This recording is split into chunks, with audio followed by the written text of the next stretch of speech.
Good afternoon, Neeraj sir. Yeah, good afternoon. So I hope my am audible clearly to all of you. Okay. So slides are quite visible now.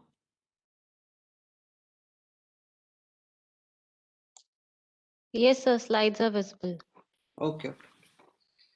So on the other day, we were discussing about the basic components of blockchain, and we agree on this part that it's all about chain of blocks which are cryptographically, I mean to say, are connected or hashed. So those cryptographic mechanism is nothing but those is 256-bit hash algorithm that is used to connect different blocks itself. And in this context, we agreed and we demonstrate that how these different types of blocks are interconnected with hash value, and how if some attacks has been launched on a particular block itself, then how those attacks can be identified, even if you see that a small change in a particular character, even if a character has been entered. So we get a completely new hash value, that is avalanche effect was there. So I mean to say here, because each of these blocks contains attributes like block ID that may have timestamp, and then we have the association with respect to the data elements, and then previous hash and current hash value. So as soon as we change some values in the data elements of the block, so we will get a new hash value which may not be same as the previous hash value. So the whole chain will becomes invalid. So I mean to say here that there should be a mechanism that is called as a mining, or what we call as a proof of work in Bitcoin also, where each miner needs to verify and validate that which particular number of transactions are supposed to become as a part of the blockchain, because they needs to compile or mine those data, and then this particular data is supposed to become as a part of the blockchain.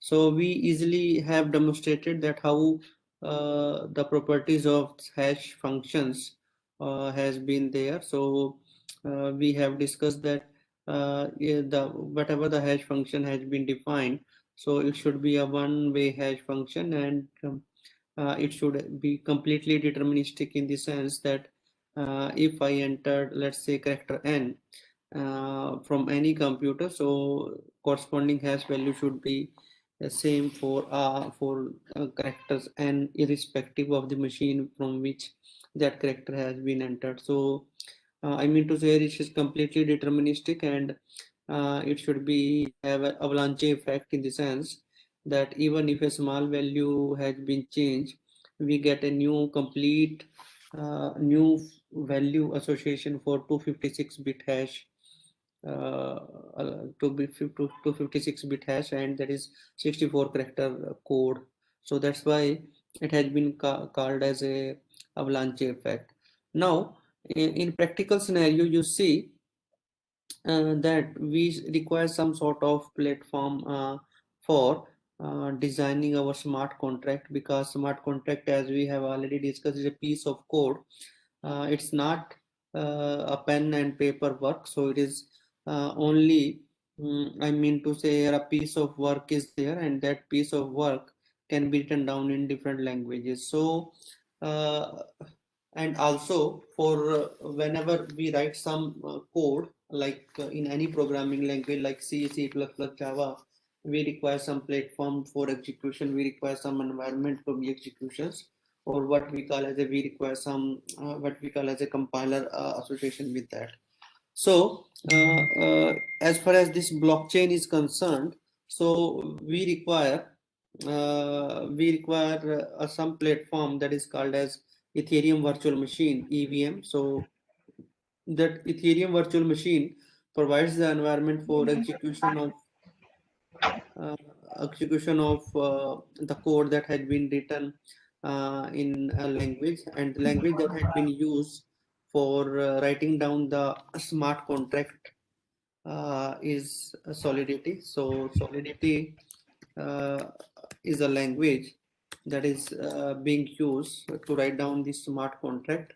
So the mixture of Solidity and Ethereum are used to write down the smart contract, and then this Ethereum provides an environment on which the execution of your smart contract occurs. So execution of smart contract occur on this Ethereum platform, and Solidity is a language which is used for writing down the contracts. So with the notion of, I think most of you are aware of how to write down the code in C, C++ with respect to defining certain constant like class.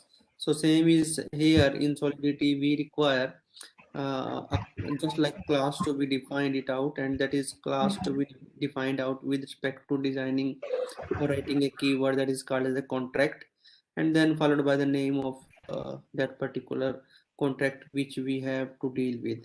And similar to other programming languages like C++, Java, or other programming language, all the construct like operators, like defining variables, like defining functions, like defining inheritance, and then we define access modifier for various variables also. So that all occurs in this particular language that is called as Solidity, and each file have extensions is s.sol. So you can imagine or you can understand that Ethereum is nothing but it is a platform which provides an environment for execution of the smart contract program which has been written in this programming language that is Solidity. So Solidity is a programming language which is used to write down the smart contract, and these smart contracts will run on Ethereum platform, right? So Ethereum provides an environment that is EVM, that is Ethereum virtual machine, and whenever you compile it, so we get some bytecode and API. So these bytecode and API that we will discuss it later on, but for the time being in today's lecture, we will throw light on this, that what exactly Ethereum is there, and from where the inception of this Ethereum has been occurred. So apart from this, we should also have the knowledge of JavaScript, because most of the times in the background when we have to interact with the blockchain environment, so we require some distributed application DApps and for interaction and to make out some what we call as the data from the blockchain networks, uh, uh, we require some distributed application environment. So today's point of discussion is that in modern day scenario, we require that the application layer consists of various types of distributed applications where our smart contract actually being executed, and then we have the what we call as the various types of layers on which blockchain networks would be executed, or blockchain platform will provide an interface. So we can say that these starting from blockchain 1.0 to blockchain 2.0 to blockchain 3.0, and now we are talking about blockchain 4.0, there has been a considerable revolution, whereas in blockchain 1.0 is all about the currency, the deployment of cryptocurrency in app related to cash and financial transactions. So it is the decentralized of money and payment. But as far as blockchain 2.0 is all about the contracts, the deployment of smart properties, digital assets, smart contracts. So blockchain 2.0 is the decentralized organization of the market, and typical platform that had been used in blockchain 2.0 was Ethereum, and blockchain 3.0 is basically about applications in which new era of smart city, IoT, machine to machine occurs, and where we have to make a program and with respect to the smart contract, which are supposed to become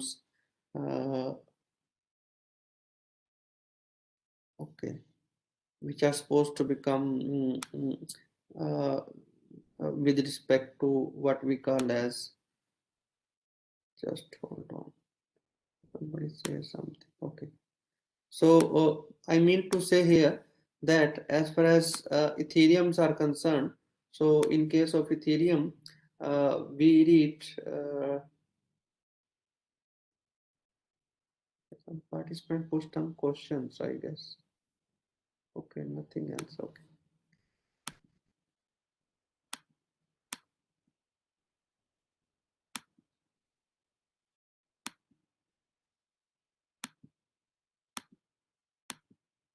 Okay.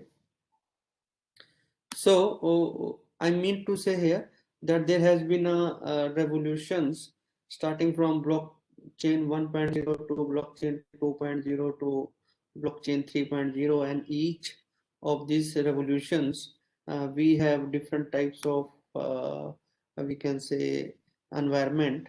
Earlier in blockchain 1.0 we are only concerned about digital asset and money transfer, while now we are talking about smart contract, and now we are talking about Ethereum and blockchain developer, in which we can use Solidity language for writing down the smart contract, and then this smart contract run on Ethereum platform. So we can have various types of asset managements, and during these asset managements we can predict the price of the cryptocurrency, and then we can plug here and there, and then all of these applications can be run on different types of environment, right? So Ethereum is all about app deployment and connections.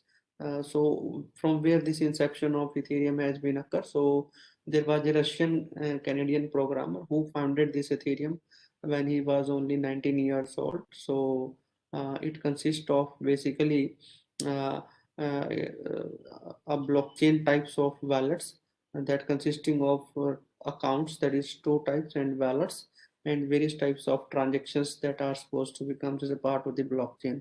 So this symbols is the generalized symbol for this uh, Ethereum platform, and the language that has been used for writing down the smart contract is Solidity, as per the we can say instructions that are given in the blockchain environment.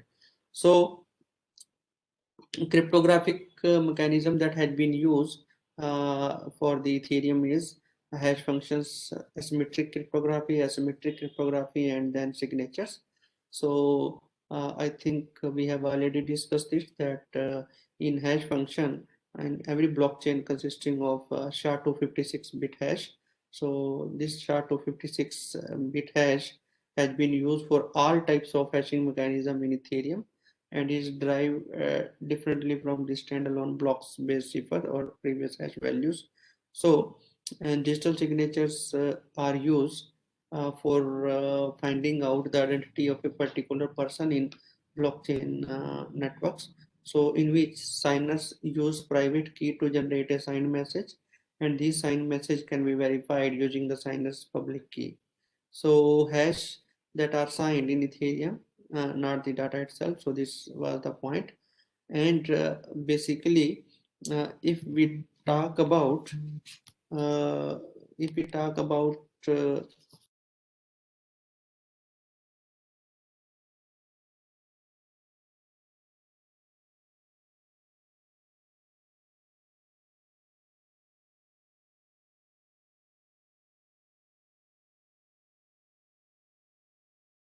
I mean to say here that it consists of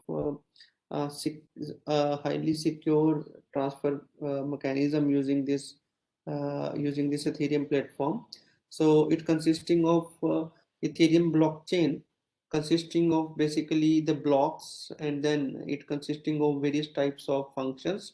So basically block consisting of the transaction list, a list of all those transactions which are supposed to become as a part of the block headers, and then list of all blocks that are described at here, and then various types of functions. So Ethereum blockchain basically consisting of some sort of rewards. These rewards are obviously to all the miners who mine those blocks, in the sense that some they have to do a lot of we can say hard work to find out an appropriate hash value or threshold value, so that some of the transactions may becomes as a part of the block. So that's why some sort of reward needs to be given to all those miners who have done a lot of hard work to find out that which are the transactions which are supposed to become the part of the blockchain. So we can see that if this is generalized, we can say pictures or generalized scenario of blocks that are mined in a blockchains, and uh, all the blocks that are visible like blockchain networks, and blocks have a different structure in blockchain, and blocks have we can say every 12 seconds we may have some sort of blocks that may be added, but miner can make a bit more by including various types of blocks. So that is the task of the miner, which needs to be completed and rewarded as per their requirement. So uh, we can use this ETH hash algorithm that has been used in Bitcoin for mining out the information which is being shared among different users. So we can skip this part because this is very preliminary part. We have already discussed this. So Ethereum blockchain have difference in the sense that it consisting of all the blocks keep track of balance, and they consisting of not the unspent transaction output like BTC, and we have Merkle-Patterson tries used. They have three branches compared to Merkle hash tree. So Merkle hash tree has been used for authentication of all those transactions which are supposed to become as a part of the blockchain, and they will make a transition from proof of work to proof of stake with some sort of predefined protocols. So how does this nodes of Ethereum will look like? So Ethereum nodes validate all the transactions and new blocks, and they operate in a peer-to-peer manner. And each contains a copy of the entire blockchain that we have already discussed, that each of these nodes contains the copy of the entire blockchain.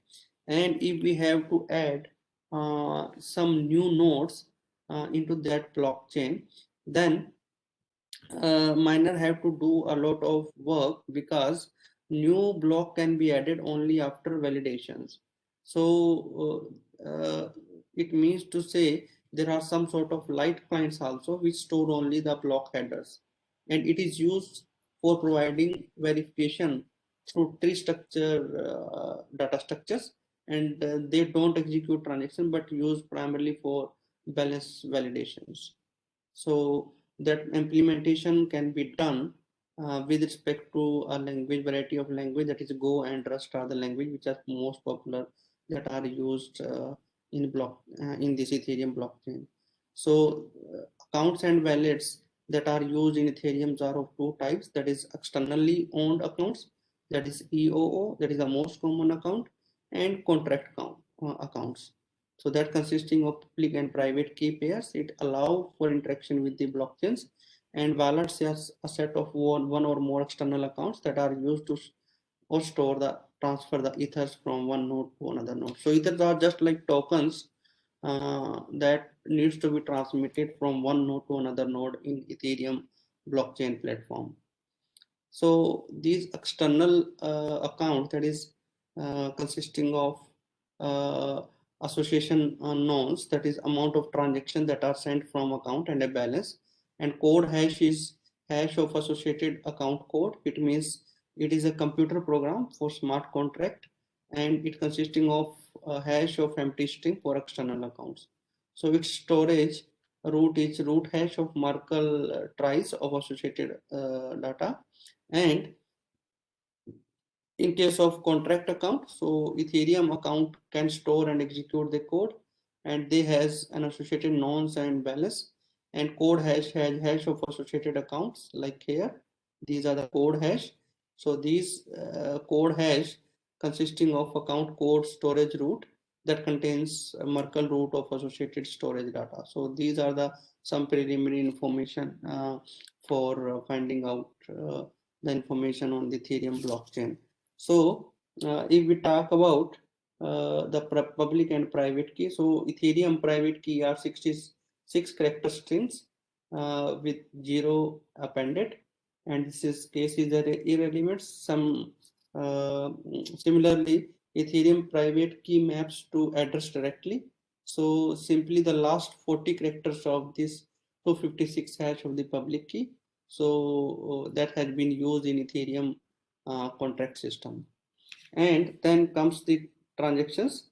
So transactions are basically a request to modify we can say the state of the blockchain. So just hold on.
Oh, sorry.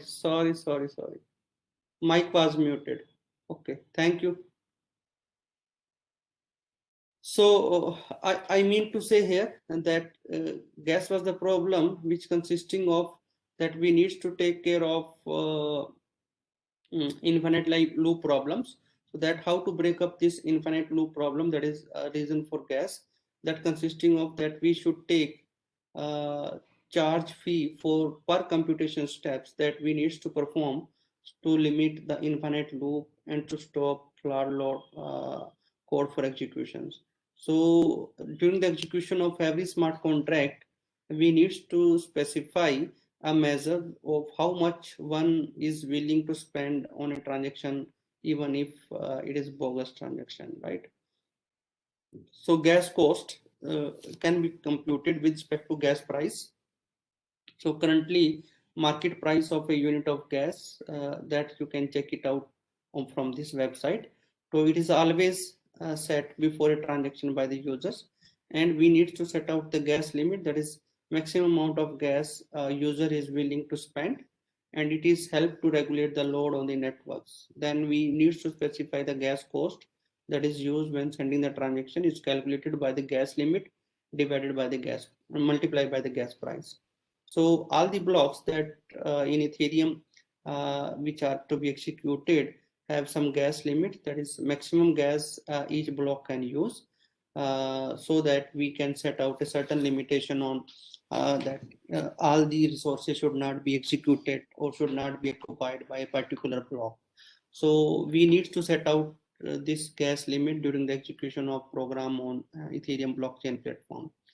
Then proof of stake and proof of work. So Ethereum is the process, obviously first, this is a very popular algorithm, that is proof of work, where a miner needs to specify that which type of hash should be used after certain computation task, so that the transactions which are supposed to become as a part of the blockchain. But nowadays Ethereum has decided to move from this proof of work to the proof of stake, and this approach does not require large expenditure on computing and energy. Miners are always validator and post a deposit in escrow account. The more escrow you post, the higher the probability that you will be chosen to nominate the next block. So if you nominate a block with invalid transaction, you lose your escrow. So this was the problem with this part. So Ethereum uh, is that it is moving from proof of work to the proof of stake, where the chances of occurrence of 51% attacks allow for near each of the transactions approval. So this protocol is called as a Casper, and this Casper has been used in Ethereum for execution of different smart contracts. So apart from this, other consensus algorithms are also there, which are used uh, in different points. Like proof of work has been used in Bitcoin and Ethereum. Proof of stake has been used in Ethereum in future. Proof of importance, that is used in NEM. PBFT is practical Byzantine fault tolerance, that is used in Hyperledger Fabric. And federated Byzantine fault tolerance, that has been used in Ripple and Stellar.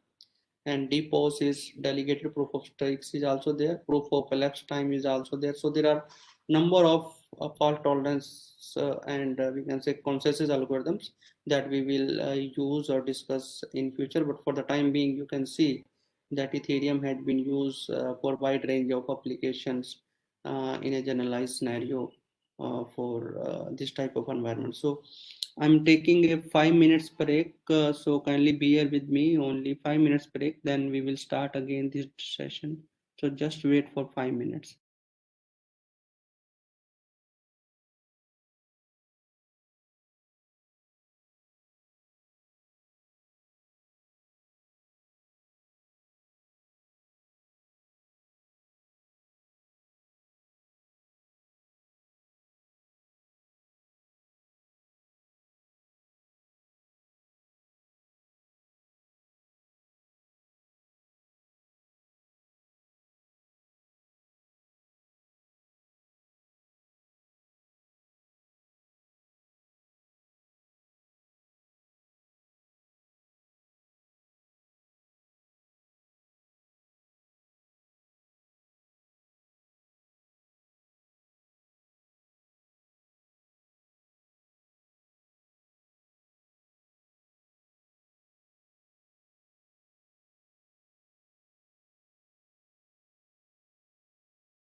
So I'm come back, sorry.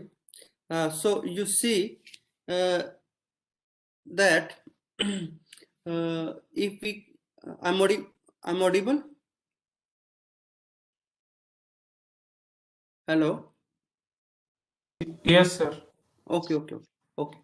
So most of the times you see that why we require Ethereum is one of the most important question nowadays in our mind. So you can see that Ethereum is just providing a virtualized environment where we can program with the Solidity language, and then we can interact with the different distributed types of applications.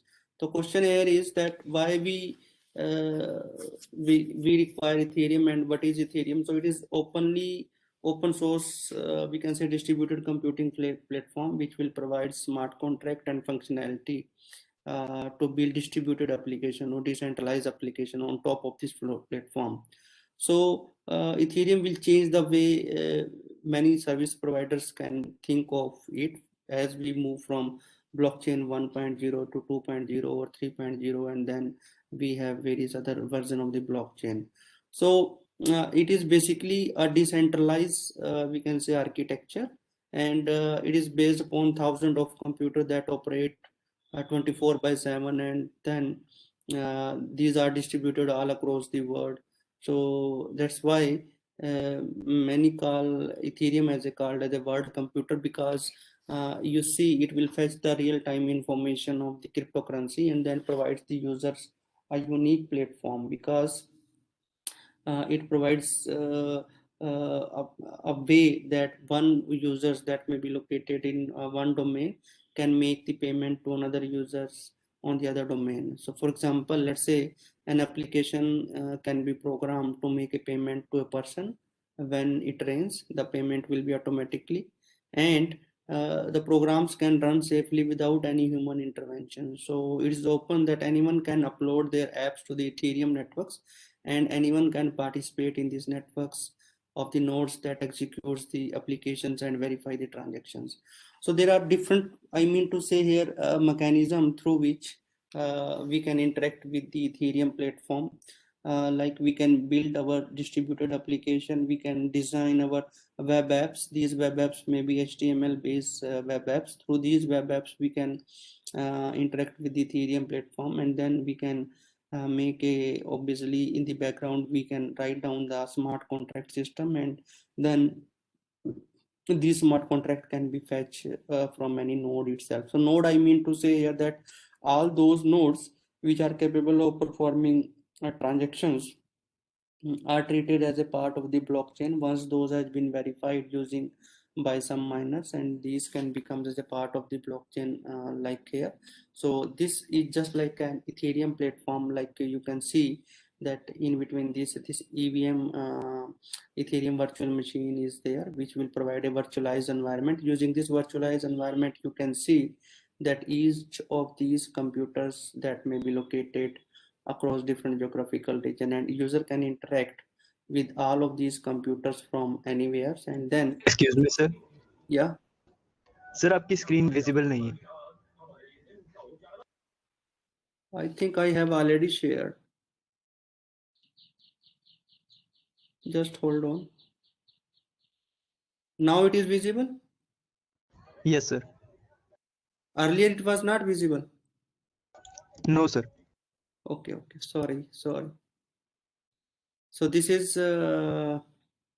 I think generalized, we can say, view of Ethereum networks, where we have different types of, we can say, devices or nodes that may be located across different geographical regions, and users can interact with these blockchain networks using defined distributed application DApps. So these,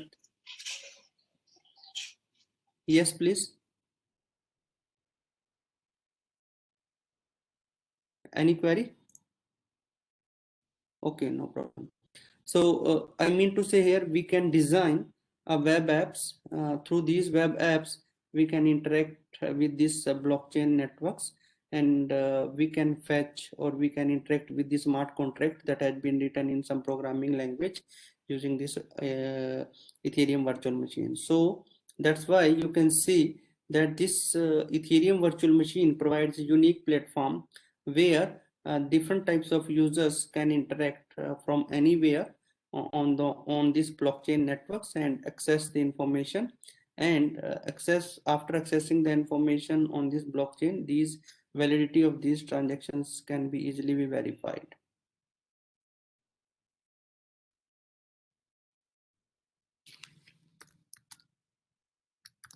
So I hope this point is clear.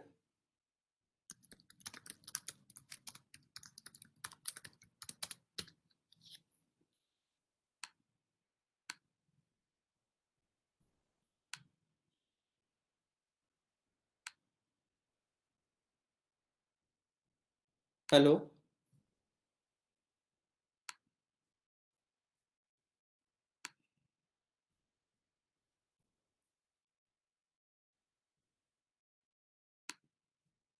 Hello. I'm audible? Yes, sir, you're audible. Everything is clear. Everything's visible. Okay. That's, I'm not getting any voice, so that's why. Okay. So what are the benefits of Ethereum? So Ethereum is basically a secure, it provides a secure platform because it is based upon blockchain technology, and it can avoid business frauds in many cases. It's reliable, and transactions are validated by thousands of computers who are participated in on the blockchain networks, and there are unstable. Excuse me, sir. Yes, please. Sir आपकी आवाज नहीं आ रही है, आप पढ़ा रहे हैं क्या सर?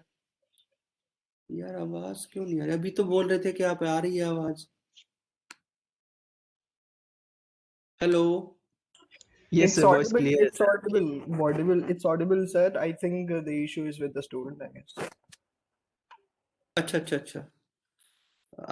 बाकी लोगों को आ रही है. थोड़ा आप अपने माइक से चेक कर लीजिए, कहीं आपके एंड से कोई प्रॉब्लम तो नहीं है, क्योंकि बाकी स्टूडेंट्स कह रहे हैं कि आवाज आ रही है. So I think kindly check your mic.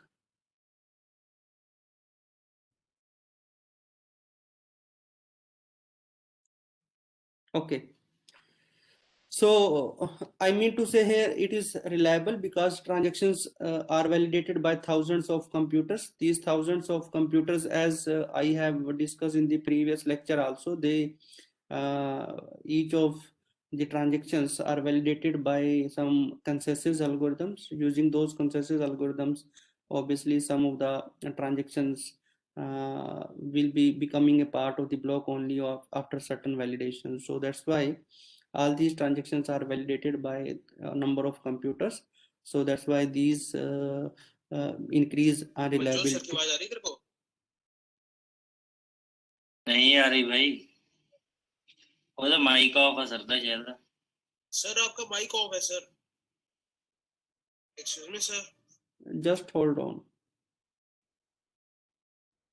Excuse me sir. हाँ जी. आपका माइक ऑफ है sir.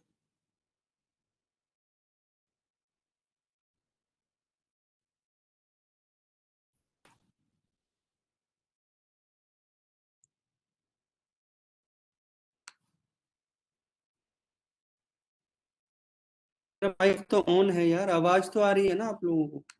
Sir, your voice is clear. I think his network is weak. The voice is perfectly audible, to be honest. अच्छा, ये किसको आवाज नहीं आ रही है? एक ही स्टूडेंट को नहीं आ रही ना आवाज? Sir, you are clearly audible. I think वो जो थे अभिषेक was there, उसके end पे कोई issue होगा. अच्छा. ठीक है. ओके. मैं अपनी एंड से देख रहा हूँ, मेरे एंड से ठीक है. ओके. हाँ जी.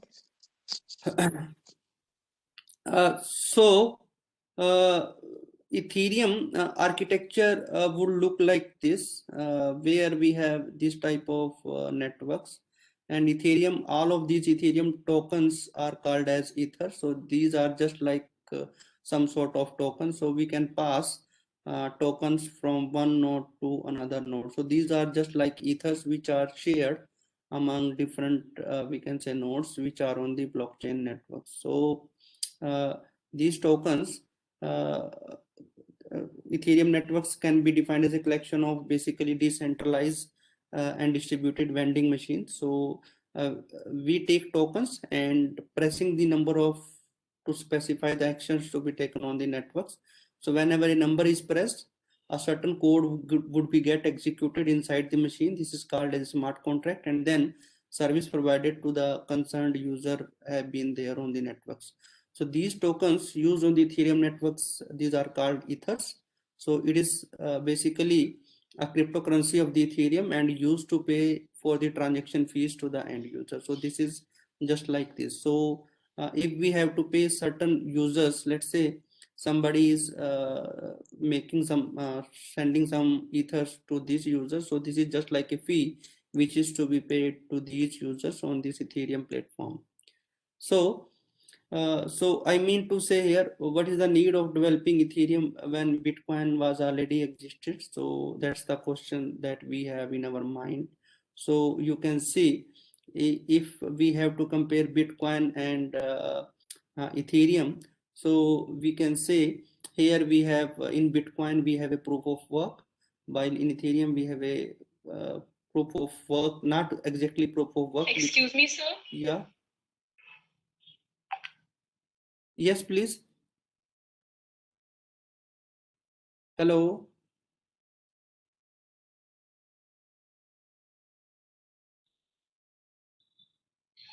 सर आपका माइक ऑफ है शायद गलती से। यार मेरा तो माइक ऑन है भाई। I am audible? Sir yes sir, you are audible. अरे स्टूडेंट के ये एंड पे सर कोई प्रॉब्लम होगी। ये audible sir.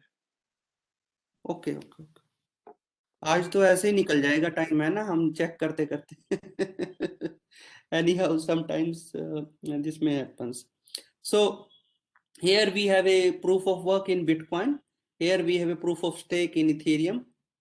So here we have the uses of digital currency, here we have both smart contract and digital currency, and here the cryptocurrency that has been used is Bitcoin, here the cryptocurrency that has been used is Ether. So algorithm that has been used in Bitcoin was SHA-256. Here we have this ETH hash that had been used in Ethereum, and here the block time is roughly 10 minutes. So here block time is roughly 12 to 14 seconds. So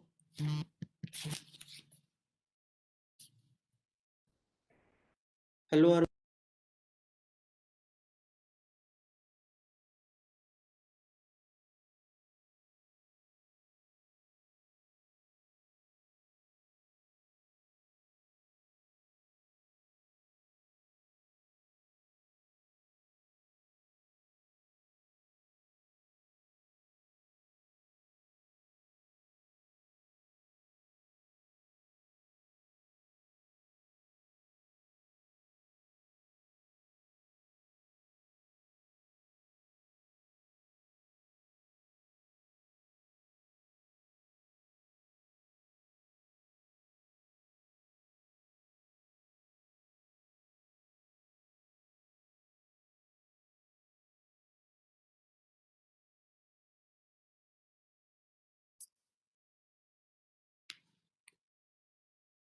So I hope it is okay now. So how we can differentiate between this Bitcoin and this Ethereum platform, right?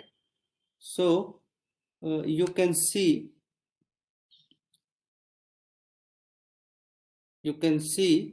that here we have a different mechanism, here we have a different mechanism that needs to be followed it out.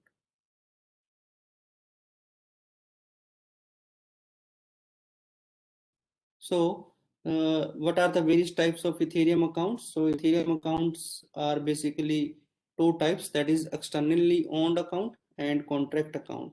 So contract account are autonomous accounts, that is controlled by some code, and externally owned account are owned by peoples or organizations, that is controlled by some private key. So there are two types of Ethereum we can say accounts that can be made. So how does this smart contract we can construct? So smart contract is basically a computerized protocol where you can write standard contract rules that is tamper proof. So first of all, we need to specify the contract version, like in Solidity language, what type of contract we need to set it out. Then as usual, like any other programming language, we can write certain codes in this smart contract part. So question again arises is that why there is a need to develop a contract specific language, and what could not we use the existing language, right? So basically Solidity is a contract oriented high level language to implement the smart contract on Ethereum virtual machine, and we can define the Solidity language that is used to define smart contract, which is basically an object-oriented programming language, which is used to design and develop smart contract, and tools that is to generate machine level code and compile the code on EVM. And it contains variable, function, classes, arithmetic operation, string manipulation, all are part of Solidity language. So basically a Solidity language is an object-oriented language. So that was specifically built for Ethereum, but built by the Ethereum team itself to enable developing and designing the smart contract on blockchain platform. So it is used to write smart contract to implement the business logic in the system to generate a chain of transaction records. So it is not only a language, but Solidity programming in itself is a tool that generates the machine level code and compile the code on Ethereum virtual machine. So it has similarity with C, C++. So it is pretty simple to learn and understand. Any developers with knowledge of C, C++ or Python can quickly familiarize with the concept of and syntax of this Solidity, which is very similar to the other languages also. So like other language, Solidity program also has variable, function, class, arithmetic operations, string manipulation, and many other concepts that are available in modern programming language. So we are comparing Solidity with JavaScript. So Solidity is an object-oriented high-level programming language, and JavaScript is based on HTML. So it is only used for blockchain development, but JavaScript is being a universal language that can be used for web, and it is widely used in several other applications. So Solidity is a statistically typed language. So it is an interpreted language. Results are very available on every node, and results are available only on a single node. So if we talk about the basic structure of Solidity language, so there are various types of data types that are used in Solidity. First one is integer, string, boolean, struct, array, function, enum. So all these types of we can say data types that are being used in Solidity for writing down the code. So boolean is depending upon the state of condition, it will return the value true or false. Integer Solidity supports both signed as well as unsigned integers, that is uint8 or uint256 keywords are also supported, so are running exceptions. Strings can also be represented either a single or double quotes in Solidity language. Then modifiers ensures the logicality of conditions before executing the code of smart contract, and also the Solidity programming language supports array, single as well as multi-dimensional array. Syntax is similar to other OOPS language. Apart from this, it also supports a mapping, that is data structure, which contains enums, operators, and hash value to return the value stored in a particular storage location. So there are certain advantages of Solidity languages also. So apart from basic data types, it also supports complex data types and member variables. So data structures like mappings are compatible with strong Solidity programming, and to enable type safety, Solidity programming language provides application binary interface, that is API. So the API issue an error if the compiler encounters a data type mismatch for any variable. So if we will have a variable which has been declared as an integer, and if there is a mismatch between declaration and uses of those variable, so application binary interface will rectify that particular error. And it supports multiple inheritance with which follows an algorithm to determine the method that should be used in case of multiple inheritance. So it also refers to natural language processes specification for converting the user specific specification to machine understandable language. So I mean to say here that there are certain ingredients for uses of Solidity. It supports complex member variables. It supports we can say natural language specification. It provides application boundary interface for type safety. It specifies compatibility with hierarchical mapping structure. It supports multiple inheritance with linearizations, and all these programs which had been written are executed by Ethereum virtual machine. So it is an engine which in which transactions codes gets executed, and EVM enables the development of thousands of different applications on a single platforms, and those contracts which had been written in a contract specific language, those are compiled into bytecode which EVM can read and execute. So it is defined as a Pragma Solidity version, Solidity compiler, and Remix is the ID. So we will just see how this can be used it out. So you can see that this is the overall we can say architecture of any program that had been written on blockchain Ethereum platform.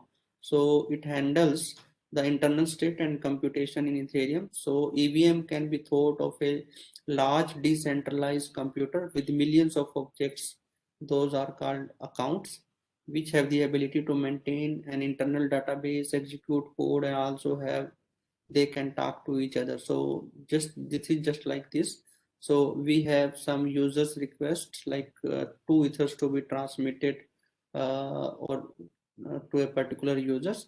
So this will go to the EVM to wallet, and then from this wallet we will go to this Ethereum blockchain networks, and its value would be computed. After this value would be computed, so this whole amount is transferred into account of that particular person. So this is the we can say complete life cycle of the information which is being shared or transmitted through the Ethereum blockchain platform.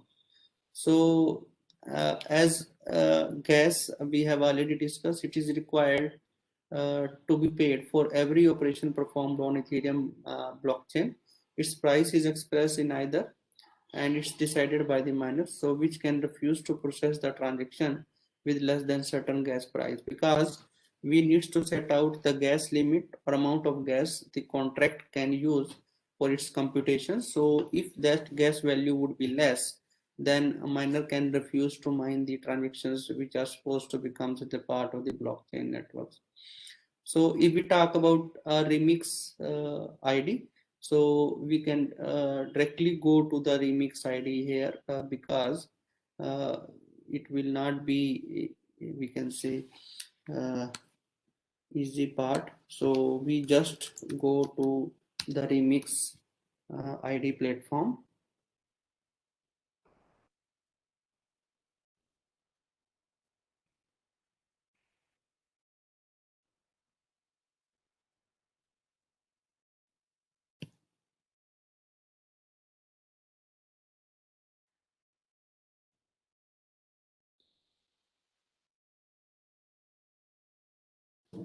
Is it visible to all of you? Is it visible to all of you? Yes, sir. Okay. So you just go to this Remix ID platform here. Here we go, right? So you just type this remix.ethereum.org at here, right? And you will get this type of what we call as platform at just like this, right? So I will just hold on. Here we go.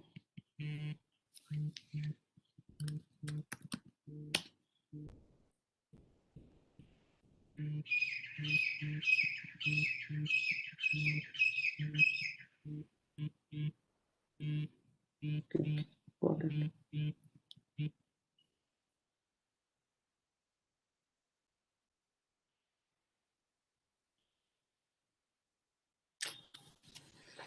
So you type just this remix, like here, remix ethereum.org. Then you will get certain ID is there. Remix is an ID at here. So remix is an ID which will provide, we can say, certain platform for execution of your smart contract that has been written in Solidity language. So there are certain, we can say, features that are associated with this remix ID. So you can see on the left hand side, we have the file explorer. So this file explorer will you can open the existing file just like any other programming language, and you can also, if you have to write down a new contract, then you can click new file, and then new file, new contract would be opened. Then next button is for this finding out the Solidity compiler. So you just press this part, so you will get the various types of compilers at here. So you need to specify which particular compiler you people are going to use it out, and the latest version of this Solidity compiler is on the top of the part. Like the latest compiler in this case is on my PC is 0.7.4. So you need to specify the type of compiler that you people are going to use in writing down this Solidity programs. So this is a very important step, because if you did not specify the version that you people are going to use, then you may get some error, right? So once you specify a particular smart contract that had been written it out, so you just compile the name of that, you just compile by from this button that specify that your compiler execute your smart contract and it has been executed, right? So after that, once this compiler has been able to execute your code, so you will get something at here, like here, if there is some sort of error, then you can find out some sort of error at here on this side, right? Then the next part is this deployment of smart contract. So deployment of this smart contract would be done from this part, and you have to specify the gas limit also, that is how much amount you need to specify to the miner for execution of your smart contract, right? And also you need to specify you are using JavaScript virtual machine, and also there are some other environment also that we will discuss later on. But for the time being, you just imagine that you are using you will use the Java virtual machine part, right? So on the left hand side, when you execute your smart contract, then you will get certain value at here. So that will be your final answer for the after execution of the smart contract, and you will get something. So there are, on this file side, we will have some predefined what we call as a smart contract also. So certain smart contract has been written like here. So in this smart contract, each file has the extension that is SOL, that is Solidity, and the first line in your smart contract is you have to write down pragma Solidity, and then you specify the compiler that you people are going to use it out, right? So after each statement, you needs to terminate that statement with this semicolon. So that's the standard syntax of writing down any Solidity code. So pragma, then we have the Solidity, then version of the compiler. So on my PC, I have compiler 0.7.4. So you can use any compiler which is less than 0.7.4 but not higher than 0.7.4. So you need to specify this. Then just like any other programming language like C++ or Java, you need to specify some class. Like here I have some class at here. So instead of class in this Solidity programming language, we are using this contract and then name of that particular contract. Like here we have this Solidity test, this braces would be closed like here, right? Then just like any programming language, if we have write down a function, so I have used it with the help of function keyword, and get result is the name of the function, and this function has been declared as a public because it can be accessed from outside, and it is returning a value that is in my this function is returning an integer value. So integer can be defined with the help of this part, like uint my integer, my, let's say, right, and then we can specify certain value for this integer, like here, right. So similarly you can specify string at here, right. So string, let's say name, right.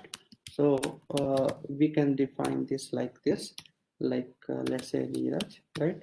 So we can define like this. So integer and I mean to say a string can be defined like this, and then these can be processed with the help of functions that is used to take care of, like for example in this case I have defined two integers, int a1 and int a2. So these two are the local variable of this function, and then we will execute, sorry, collect those result in this line, and then returns the result in this part. So this function is returning a int value, that is unsigned int. U is for unsigned int, that is use it out at here. Then so this is a very simple, we can say, smart contract that has been written it out.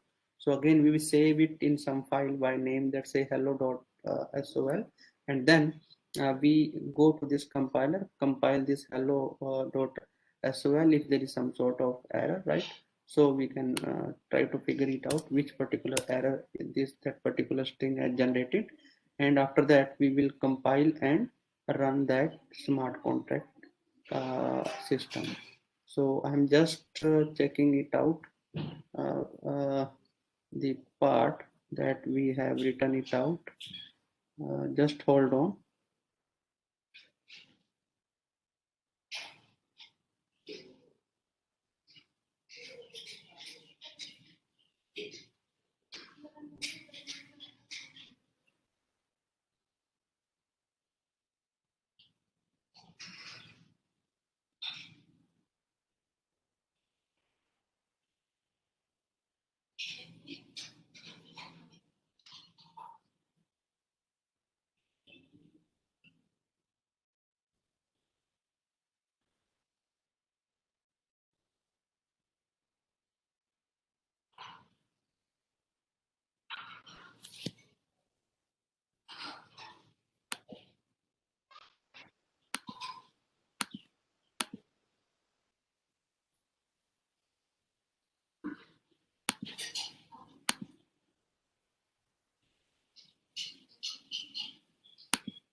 So as I have already told that we can create, whenever we have to create this new smart contract, so we first of all generate a new file at here, let's say my contract, right.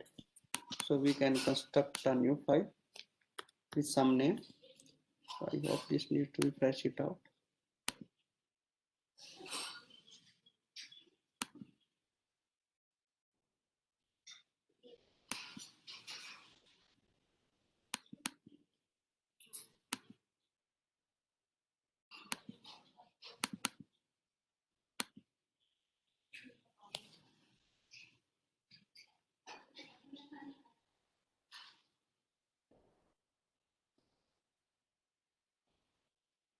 There is some problem in this ID. So I think we will start executing simple smart contract from the next class onwards. If you have any query for execution of, for related to this Solidity and this Ethereum, then you can raise your point. From tomorrow onwards, we will share and we will start beginning construction of simple smart contract, which can be handy and useful for you peoples to learn the Solidity language, which is used to design smart contract system. So any query will be highly appreciable from you people.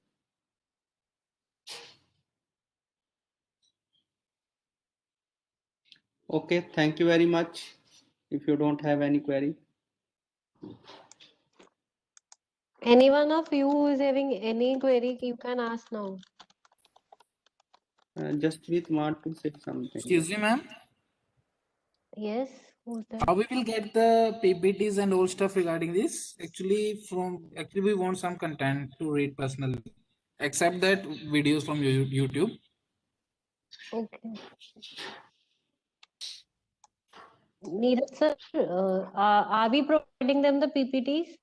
Yes, we will provide it, and we will share it on Google Drive from where they can access it. Okay, sir. Okay, thank you. Anyone else? So I have shared the attendance link chat window. Just submit your attendance within next 10 to 15 minutes. After that, your attendance won't be considered and we will close the link for attendance. Thank you, everyone. Thank you.